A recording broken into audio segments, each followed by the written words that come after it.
días. Bienvenidos de nuevo, bienvenidas a este curso en el que estoy hablando acerca del duelo. Esta es la parte 3, así que te recomiendo encarecidamente que si no has visto la uno y la 2, que le eches un vistazo, ¿vale? Bien, pues como os comentaba, aquí vamos a hablar acerca de los mediadores y de los duelos complicados, así como la diferencia principal que hay entre depresión y duelo. Bien, pues para ello me voy a valer de unas diapositivas, que las tengo aquí.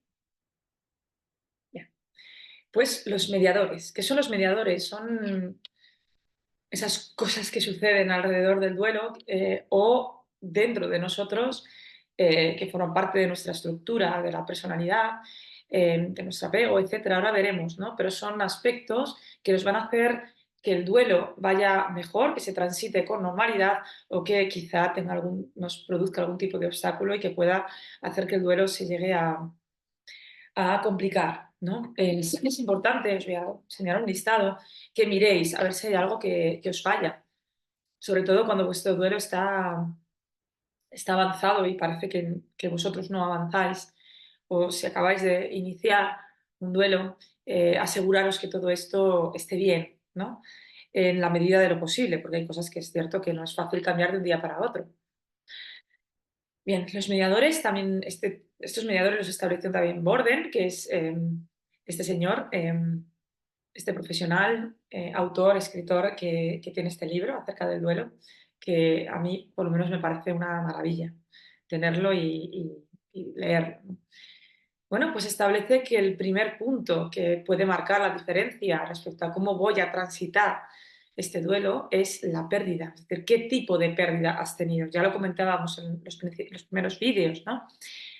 No es lo mismo perder a, a una persona que tuviera una relación fantástica con esa persona que perder a alguien con quien no tenía mucho vínculo.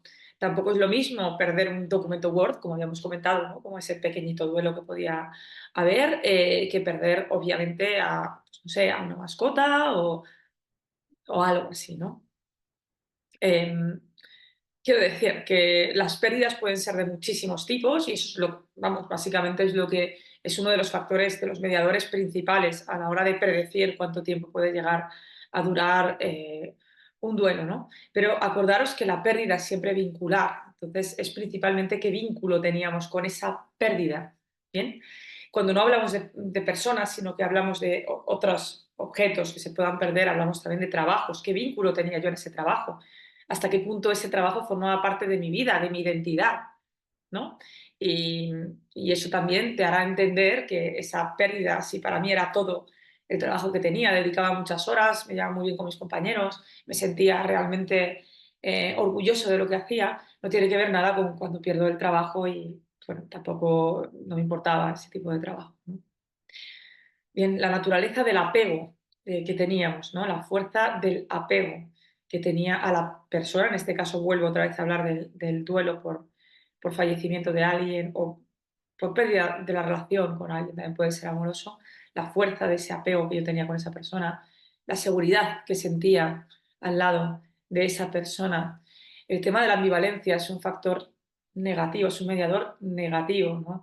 Estas veces que yo siento una relación amor-odio, por una parte esto, por otra parte la otra, esto nos va a provocar como mayor dificultad en resignificar lo que hemos pedido, lo que hemos perdido, y nos va a generar sentimientos enfrentados, a veces de mucho alivio con mucha pena, o me puedo llegar incluso a sentir culpable si lo que siento es que se haya ido. Esta ambivalencia surge a veces cuando, por ejemplo, en el seno de un maltrato, cuando fallece tu padre que te ha maltratado, va a ser más complicado el duelo, porque por una parte sentía algo hacia él que no era bonito, ¿no? Y por otra parte es mi padre y sigue siendo una figura que ha estado muy presente en mi vida, ¿no? Eh, Esto va. Luego, los conflictos que tuviéramos con la persona perdida. Claro, si teníamos conflictos abiertos, las típicas familias en las que decidí que no iba a hablar más con mi madre o con mi hermano y esa persona se va, hay veces que me puede quedar la sensación de que no cerré algo y eso va a hacer que la pérdida sea más complicada. Y luego las relaciones de dependencia. Esto lo vemos en algunos matrimonios, por ejemplo, en los que salían siempre, siempre, siempre juntos y no había una vida alrededor, una vida social que rodeara a la relación. Y cuando fallece uno de los dos miembros, las personas se quedan las sensaciones de un vacío enorme, enorme. Siempre se siente vacío cuando se va una persona, pero cuando existe una relación de dependencia es como el doble y además hay que resignificarse a uno mismo y empezar a vivir sin depender de esa persona y preferiblemente sin depender de nadie más, ¿no? Entonces hay un trabajo personal enorme, por ese motivo puede hacer que se prolongue ese duelo, ¿no? Las circunstancias en las que se desarrolló la pérdida. Lo mismo, una enfermedad crónica que se ha llegado a su fin, lo cual sigue siendo doloroso, ¿eh? Sigue siendo doloroso, pero digamos que se ha empezado a hacer un duelo anticipadamente, que cuando de repente te dicen que ha pasado algo, el factor sorpresa. La sorpresa es una emoción en sí misma que potencia el resto de las emociones, ¿no? Si algo te da miedo y ocurre por sorpresa, me va a dar pánico. Si algo me pone alegre y ocurre por sorpresa, voy a estar súper contento, ¿no? Y si algo es muy triste y ocurre por sorpresa, me va a afectar mucho más, ¿no? Hay veces, vamos a ver, ¿no? Pero cuando hablemos de... No es lo mismo, por ejemplo, que el fallecimiento haya ocurrido por un suicidio, que por una muerte natural, que por un asesinato. El significado que se le dé a las circunstancias de la pérdida, de la muerte, van a ser muy importantes porque hay veces que ocurre que en un suicidio o cuando teníamos un familiar que tenía un problema de adicciones y fallece, parece que los duelos no son tan acompañados, parece que hay cierta reticencia a hablar sobre lo que ha ocurrido, que la gente puede llegar a culpar cuando una persona se ha suicidado o sí, o tenía este tipo de conductas autodestructivas. Y puede llegar a ser realmente impactante y dañino, ¿no? El que no pueda, prácticamente sienta que no puedo expresar esa pérdida, ¿no? Por lo que pueda pensar la gente de fuera. Entonces las circunstancias son siempre complicadas. No es lo mismo que haya habido un asesinato o una muerte que no haya sido natural, pasar por autopsias, etcétera. Van a hacer que esa primera fase del trauma se pueda prolongar más y que las imágenes que tengamos sean todavía mucho más impactantes, ¿no? Entonces, sí, sí, no es lo mismo, ¿no? No es lo mismo que alguien fallezca por una enfermedad a que alguien, bueno, haya sido asesinado, no lo sé, que formara parte de una banda.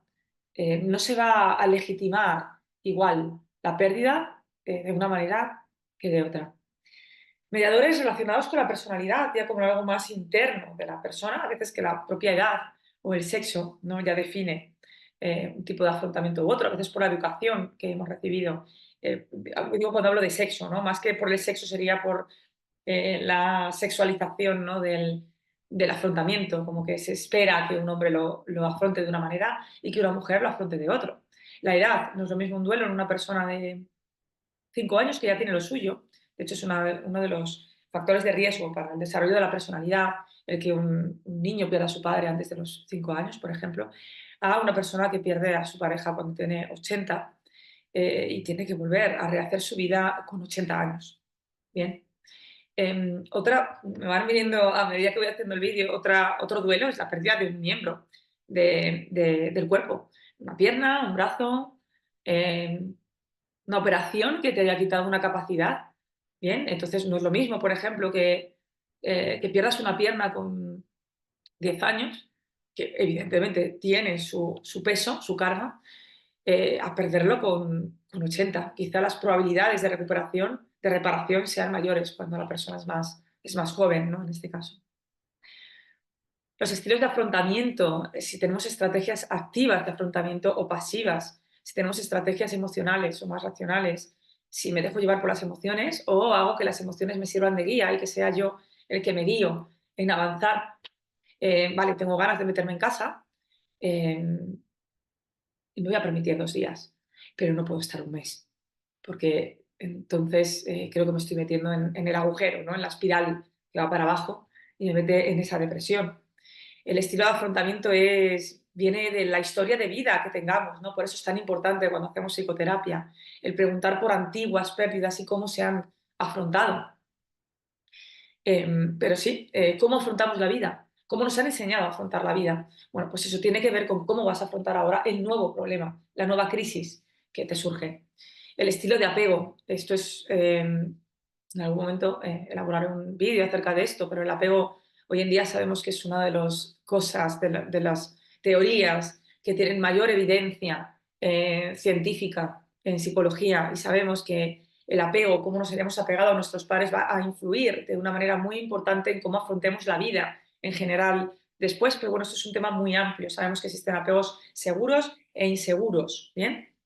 Pues bueno, con un apego seguro es más fácil pasar un duelo, quizá también por la facilidad que tenemos de poder expresar las emociones, de poder compartir el dolor con otras personas, o seguramente tengamos amigos con mayor calidad que una persona que tenga un apego inseguro, ¿no? Una persona que tenga un apego evitativo tenderá a no hablar acerca del problema, y una persona que tenga un apego ansioso pues seguramente sienta con todavía más fuerza que no puede vivir sin la persona de la que dependía, ¿no? El estilo cognitivo, si somos más optimistas, si hacemos una generalización de es que toda mi vida ha sido un fracaso cuando en realidad, bueno, no es así, ¿no? Es este punto, es esta crisis que estás pasando, ¿no? Y bueno, y la elaboración de otras distorsiones cognitivas que pueda haber o creencias. Si yo creo que yo no voy a ser capaz de solucionar esto, va a ser mucho más difícil que una persona que sí que se siente capaz de hacerlo, ¿no? Entonces, ese es el estilo cognitivo, es algo muy amplio y que excede los objetivos de este curso, pero sí, es importante tenerlo en cuenta. La fuerza personal, la autoestima, la autoaceptación que tenga uno mismo y la sensación de eficacia personal, ¿no? Y las creencias y valores que tengamos, creencias, tanto creencias sobre mí mismo, sobre los demás, el mundo y el futuro, como también los valores. Hay personas que se arropan mucho en la religión y les viene divinamente, ¿bien? Y hay otras personas que eso les puede hacer quedarse más atascadas, pero por regla general es verdad que los valores espirituales siempre ayudan. ¿Qué creencia tengo yo acerca de la muerte? ¿Qué creencia tengo yo acerca de que sí que hay después de la muerte, ¿no? ¿Qué va a pasar después? ¿Voy a volver a verlo? ¿No voy a volver a verlo? Mediadores relacionados con la historia del duelo, lo que os comentaba, qué otros duelos he tenido y cómo los he afrontado. Mediadores sociales, importantísimos. ¿Qué disponibilidad tengo de apoyo social y qué satisfecho estoy con ese apoyo? Porque a lo mejor alguien quiere verme, pero no sabe escucharme, entonces no estoy satisfecha con ese apoyo, no lo voy a buscar. Y eso es lo que obviamente va a favorecer esa expresión emocional tan deseable durante el duelo, ¿no? El desempeño de roles sociales. Si yo era mujer, y punto, era la mujer, me refiero, la esposa y no era nada más, pues seguramente sea más difícil que si yo era esposa, hija, amiga, trabajadora, que tenga distintos roles en los que apoyarme, ¿no? No pierdo tanto el sentido del mí mismo. Y otros recursos que existan en la comunidad, tanto espirituales como no espirituales. Claro, si tenemos un apoyo psicológico gratuito en una sanidad pública que se encargue del duelo, pues va a ser más fácil que si no lo tengo. O si hay asociaciones a veces, pues las del cáncer, por ejemplo, están ahí para apoyar a los duelos, tanto familiares como de las personas que están sufriendo la enfermedad. Y cambios concurrentes, ¿qué está pasando a la vez que está existiendo el duelo? ¿Qué otras pérdidas pueden asociarse a la propia pérdida? Pues los cambios económicos, el círculo de amistades, también ocurre con el duelo amoroso, ¿no? De repente veo que he hecho una reconstrucción de amistades porque me he dado cuenta de quiénes eran mis amigos y quiénes eran los amigos de él o de ella. Bueno, pues vamos a hablar ahora acerca de los duelos complicados. Como os comentaba en el apartado de las fases, veíamos que la fijación en distintas fases podían dar a duelos complicados. Uno de ellos era el traumático, que era cuando me quedaba en esa fase de shock, de trauma, y no quería mirar ahí. Veíamos que muchas veces eran debidos a situaciones altamente impactantes acerca de cómo había sucedido ese fallecimiento o esa pérdida en general, ¿no? El duelo evitativo o ausente, de repente veo a alguien excesivamente entero y digo, ¿cómo es posible? No me lo creo, ¿no? ¿Cómo es posible que esta persona parece que no le afecta la pérdida tan grande que ha tenido? Bueno, pues entonces sospechad de que está evitando hablar sobre ello y decíamos que el duelo evitativo está bastante ligado a la no expresión emocional, a no permitirse sentir lo que la persona está transitando, lo importante que es permitirse, darse el lujo y el placer, no sé si placer, pero sí el lujo de poder soltar y no culparse, ¿no? Por llevar un tiempo triste, ¿no? No, tienes derecho a estar triste, tienes derecho a tener miedo, tienes derecho a sentir culpa y luego eso, a medida que vayas hablando de ellos, cuando le darás otro significado para que puedas transitar ese duelo.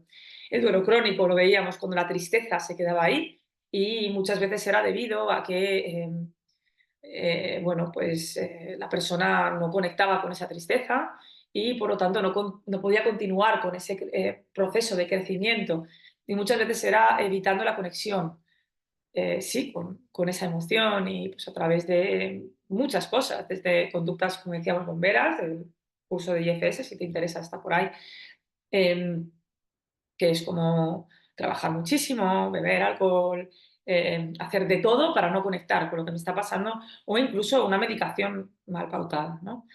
El duelo acumulativo. El duelo acumulativo lo vemos mucho en terapia. Personas que han evitado, por ejemplo, muchos de sus duelos, por lo tanto, viene otro y ahora se le acumula al duelo que tenía con anterioridad. Cuando hablas del nuevo duelo en terapia, lo que ocurre muchas veces es que se disparan nosotros. Y claro, las emociones son acumulativas también, ¿no? Entonces, mientras que estoy viviendo un duelo, de repente empiezan a venirme imágenes del otro duelo que no viví. Y es que hay que vivirlo, ¿no? Un duelo acumulativo, bueno, es que eso sería cambiar realmente de tema, pero sí que me gustaría hablar un poquito de esto, ¿no?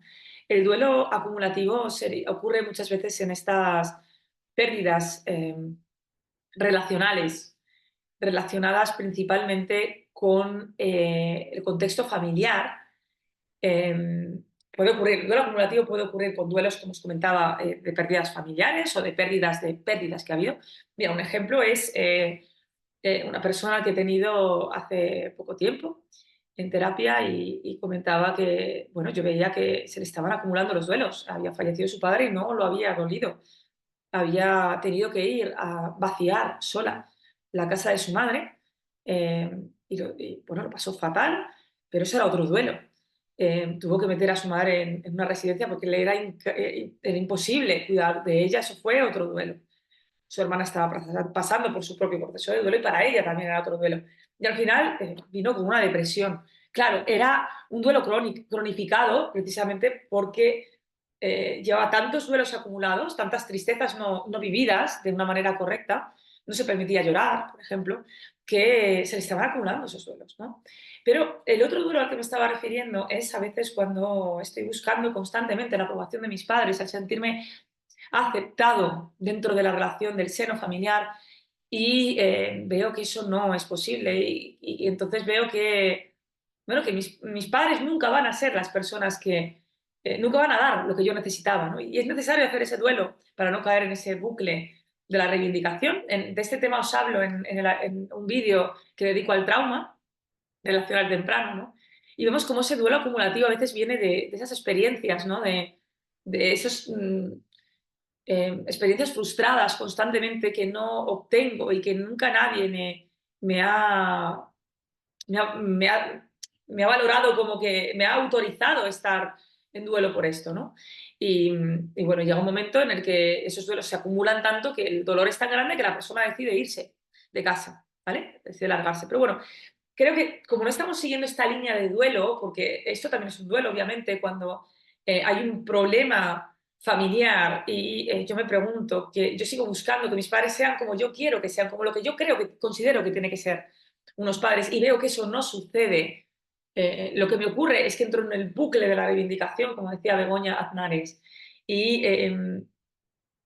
y pido lo que no voy a tener, entonces me quedo atascado en una fase del duelo. Eso es un duelo también, ¿no? Hay veces que tengo que realmente asumir y aceptar la pérdida de la fantasía que yo tenía de que mis padres algún día serán o me darán lo que yo quería que me dieran, ¿no? Es necesario hacer ese duelo para poder seguir viviendo en paz contigo mismo y con tus padres, ¿vale? Pero eso sería un duelo acumulativo, porque durante muchos años se sigue dando esto, ¿no? Los duelos retrasados, lo que os comentaba, me quedo fijada en una fase y después aparece, de repente, a través de imágenes o porque empiezo una terapia, aparece este duelo. Es un duelo retrasado. Y los duelos enmascarados que están sí, muy relacionados con el duelo evitativo. Hay veces que los duelos se retrasan o se enmascaran pues por otros motivos. Me viene también a la cabeza una paciente que había perdido a su hijo, terrible, y una semana después moría su hermana. Y ella decía que sintió que no pudo hacer el duelo de su hermana, porque estaba todavía haciendo el de su hijo, ¿no? Eso es un duelo mascarado que tarde o temprano pues, le puede volver a aparecer cuando ella haya transitado el duelo de su hijo, comenzar a transitar el duelo de su hermana. Hay un tipo de duelo que me parece importantísimo comentar. Se trata de los duelos desautorizados. Los duelos desautorizados se dan en estas circunstancias, por ejemplo, cuando la relación no es reconocida. La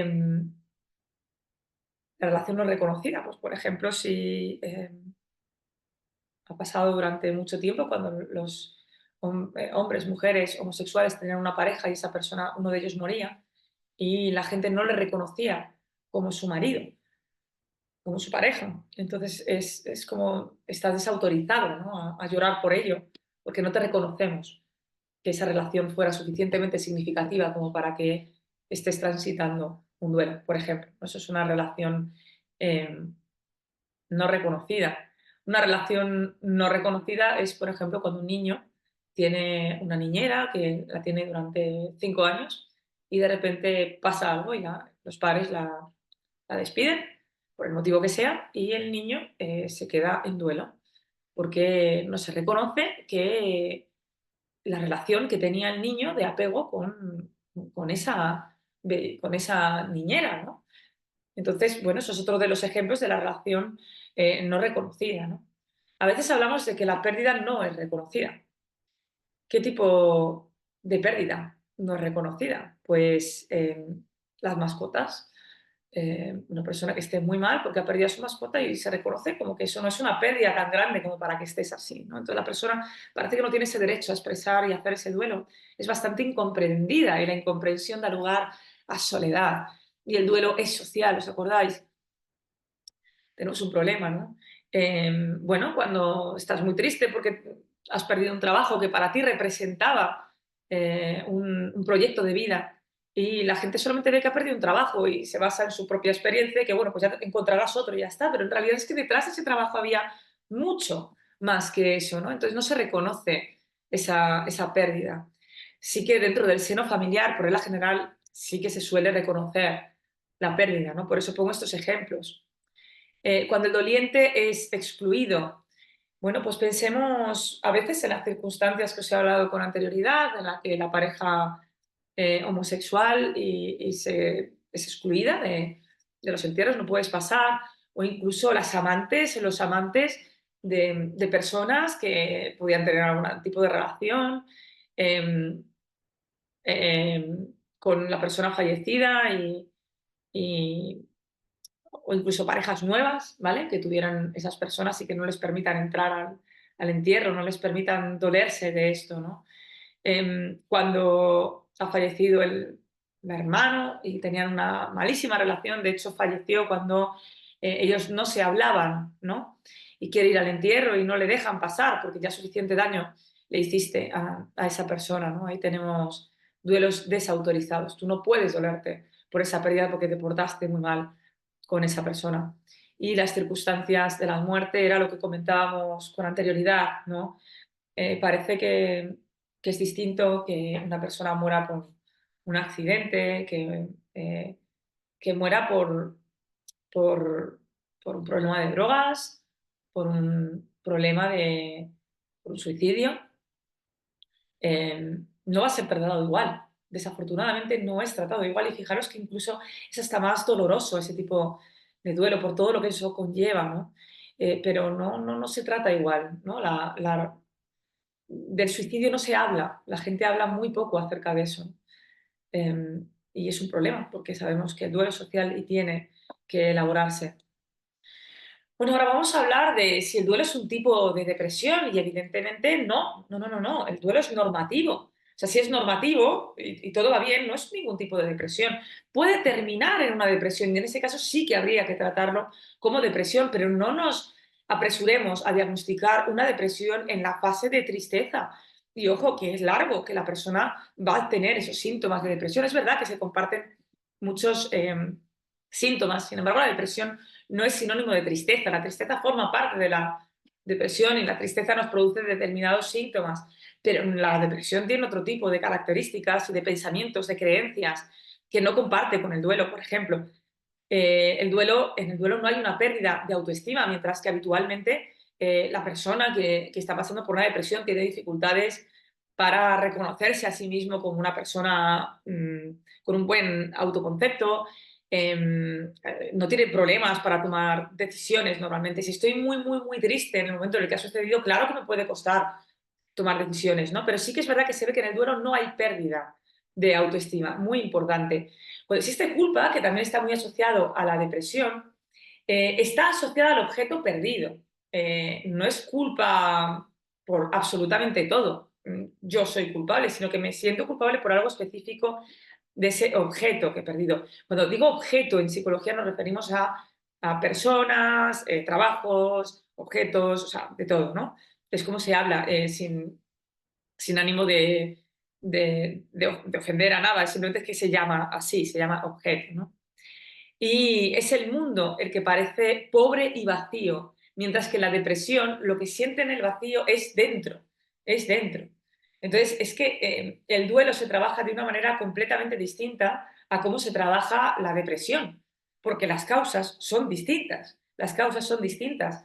Cuando hablamos de depresión, ya no hablamos de depresión, hablamos de depresiones. Hay muchos motivos que nos pueden llegar hasta ahí, por lo tanto la psicoterapia se hará distinto dependiendo de cuál es el motivo por el que la persona está deprimida. Hay veces que tiene que ver con cómo me siento, hay veces que tiene que ver con que no sé afrontar cosas, hay veces que tiene que ver con, no lo sé, con mil cosas, ¿no? Con las creencias más internas que tengamos. Sin embargo, en el duelo, la tristeza es originada porque no está esa persona. Y el tratamiento, como os comentaba, es también distinto. En el duelo tenemos que ayudar a que la persona no se fije en esas fases. Ese es el acompañamiento en el duelo y en el momento en el que una persona se fija es cuando hay que tratar, ¿vale? De una manera más en psicoterapia, no más psicoterapéutica. Pero el duelo es normativo, hay que acompañarlo y estar pendiente de los riesgos que pueda haber. Eh, Solo intervenimos en psicoterapia cuando hay una fijación de este problema. El resto es acompañamiento también psicológico, que, oye, que viene muy bien. Que viene muy bien cuando, sobre todo cuando no se puede dar de una manera externa a la persona, ¿no? Pues se hace a través de la terapia, ¿no? Ese acompañamiento. Pero fijaros, yo no puedo parar la tristeza de esa persona porque corremos un riesgo enorme de que el duelo se cronifique. Bien, mientras que en una depresión instaurada con los criterios que se requiere para diagnosticar una depresión, en ese caso sí que hay veces que es necesario pautar medicación para eso. Pero en un duelo normativo, no es que no sea necesario, es que es hasta contraindicado. De verdad, en muchos libros y muchos expertos nos cuentan esto, ¿no? Y bueno, será por algo, ¿no? Yo incluso lo llego a ver, gente que me lleva con duelos acumulados, duelos enmascarados, porque no se sentían del todo mal, ¿no? Ya sea por medicación o por no conexión de cualquier manera que se nos ocurra. Bueno, hasta aquí espero de verdad haberos explicado, haber podido llegar hacia vosotros y que hayáis podido comprender mejor cómo se desarrolla todo este proceso, para que no entréis en pánico si veis que pasa el tiempo y no sigo encontrándome bien del todo, o siento ira. ¿Y por qué siento ira? Uy, me siento culpable por sentir ira acerca de la persona que no está. No tiene sentido. Claro que no tiene sentido. No pongamos razón. En este caso hay que vivir la emoción que estamos sintiendo, hay que dejarla fluir. Repito, fundamental. Permítete, estás en duelo, te tienes que permitir. No eres más débil porque estés triste, no eres más débil. Te puedes sentir más débil, pero no lo eres. Estás luchando. y eso es el camino que te toca recorrer para que al final puedas tener ese crecimiento que tanto me encantaría que pudieras tener. Bueno, si te ha gustado el vídeo, puedes ver otros, te puedes suscribir a mi canal y puedes bucear entre los distintos temas que trabajo, que espero que sean de utilidad para la vida diaria. Puedes, obviamente, compartir este curso, esta lista de reproducción, y puedes visitar mi web en psicovivere.com. Bien. Pues nada, ha sido un placer, como siempre, tenerte. Muchísimas gracias por tu paciencia, por llegar hasta el final, por escucharme, acompañarme y poder disfrutar de estos cursos. Si estás en duelo, una vez más, mucho ánimo, te abrazo, de verdad. Eh, es difícil, pero no es imposible. Un abrazo.